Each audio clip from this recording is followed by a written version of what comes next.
Hey everybody, welcome to Adventures with Peps. Now, if you saw Wednesday's episode, we painted the Blood Cauldron and the Reborn.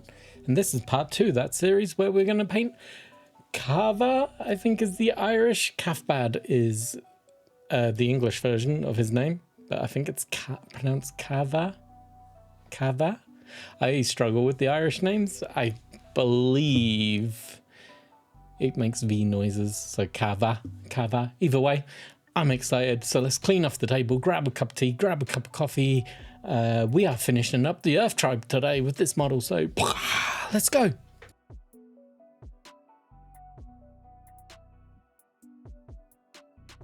Okay, we are on to the final model of the Earth Tribesman for Sláine. I am pretty damn excited over the fact that I've completed the Earth Tribes.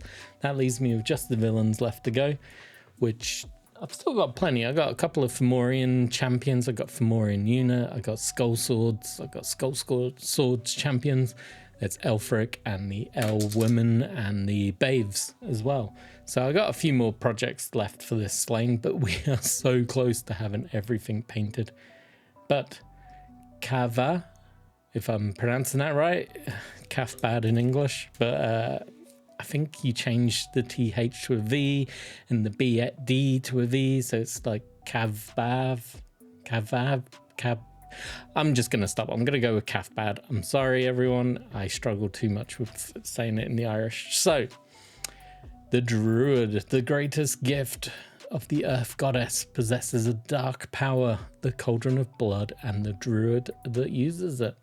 So, war rages for possession of the land of the young, not only in the world of mortals, but also amongst the gods. The followers of the Earth Goddess must protect their lands from the ever-encroaching sour magic of the Drunes. Should they fail, the power of the earth will be corrupted and bring forth the devourer of realities, Crom Cruach. I'm definitely butchering that name, guys. Sláine stands at the forefront of this battle, but he doesn't stand alone. As well as allies such as Ukko and Nest, he is also aided by the druid Cathbad. So he is the High Druid of Slaine's tribe. He is an influential figure who would go on to support Slaine's bid to become the High King. He also, if I remember correctly in the stories, do correct me if I'm wrong, doesn't he try to control and manipulate what the Earth Tribe see as the Earth Goddess? So he's not obviously as bad as the Drunes and the sour magic, but he is very much that patriarchal system that wants to control women, wants to control the Earth Goddess, wants to be in control, and is manipulating what the Earth Tribes see, or at least get told. And that is covered in the stories, I'm fairly certain, if my memory is serving me correctly. If I'm wrong, drop a comment below. Yeah, so let's have a quick look at his profile. He has a move of 5, shoot 3, fight 2, evade 1, resist 2, a cool of 3, has the skill Drune, and notoriety of 5. So he is a cheap warrior. You gotta think the other champions of the Earth Tribes were around 10, 11, 12 points, Sláine being the most expensive.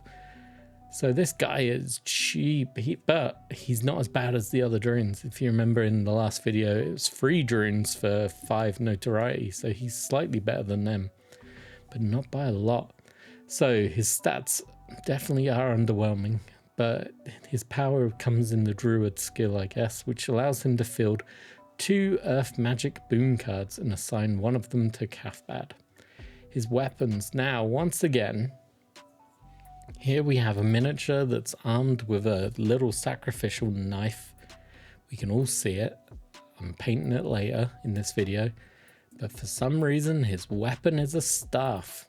So he's got range 0 to 1, -1 power, and the special ability versatile on it.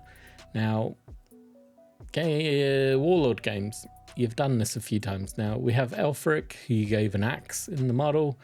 The weapon stats, you gave him a sword. Now we're doing it again. We've got a model that's holding a knife, but you've given him a staff. Can we not do that? Can we just either model the way it's meant to look, or say he's got a knife? Anyway, the benefits of the versatile rule on the staff. allows him to pick if he wants to be either a defender or have the double-handed attribute. If he picks double-handed, any special on the dice roll means it's a hit, whereas if he chooses defender, he gets specials as a shield. So he can pick and choose as and when he wishes to use it. So obviously when it's your turn and you're attacking with him, you would pick two-handed or double-handed. But when you're being attacked, you're obviously going to choose the good old defender and try and keep him alive as best you can. And that's your lot for him, to be honest with you.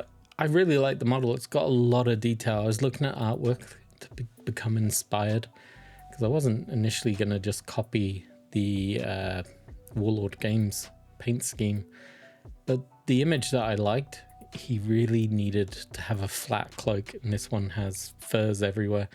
And the image I was thinking of copying was it was a very dark blue cloak with blue icons all over it. But yeah, there's no way I can do that on this furry, detailed, heavy cloak. So with all the fluff and the lore done, I guess we've got time to talk about the paint scheme, as this guy didn't actually have a lot to talk about on the lore front. So as always, start off with the black prime, use the golden maple fair skin to give him a nice highlight.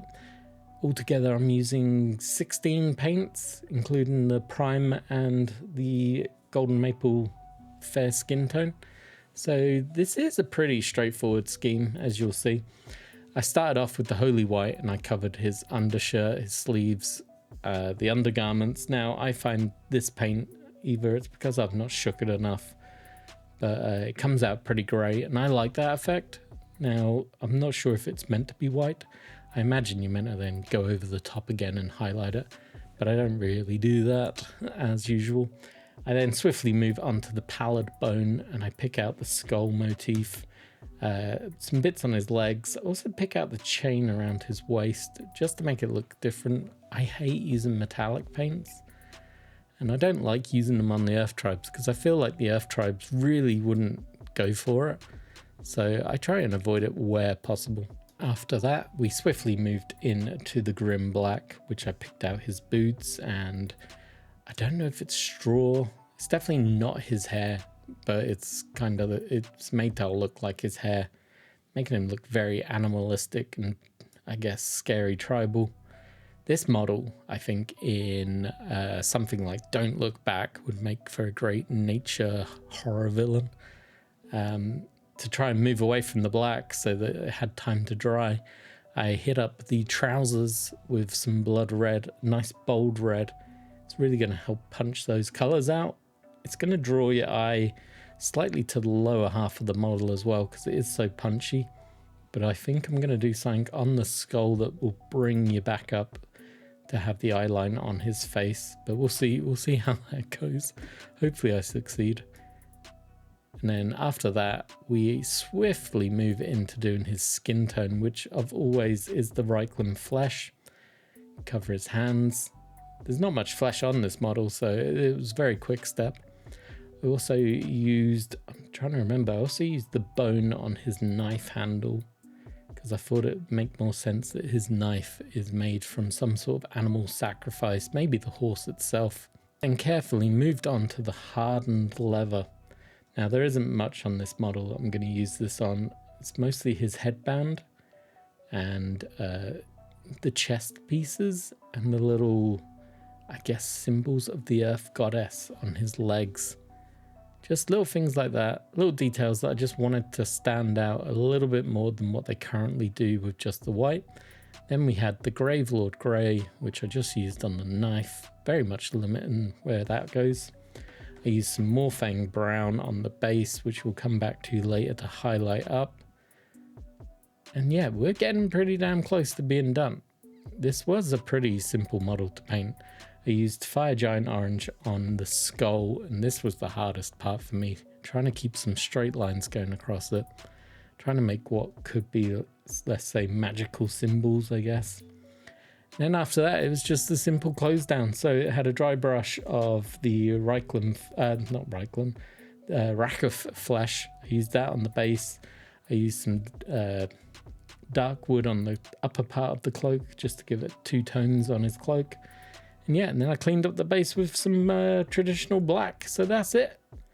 Let's go look at some glamour shots. As always, I appreciate you if you've stuck along for this long. A bit longer video for me. It's a bit rare these days. But I really enjoyed painting this model. I am going to try and use him in Don't Look Back as a horror villain. And yeah, that's the final Earth Tribe model painted. As always, I appreciate you stopping by. Make sure you hit that like, subscribe, all the good stuff. Like, share, come over to Discord. If you feel really generous, buy me a cup of coffee down below.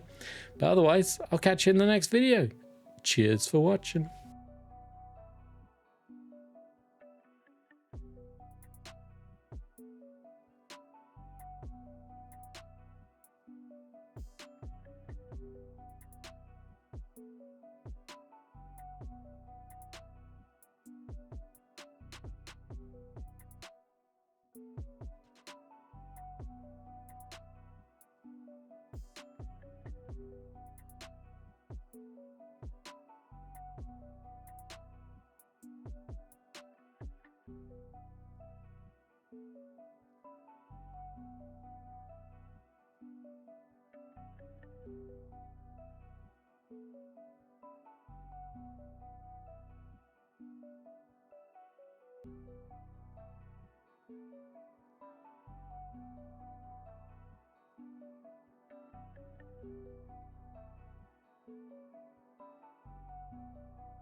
Hey, thank you for watching this video. Make sure you like, subscribe, and then go watch this one. This one up here. Give it a click. Bye-bye.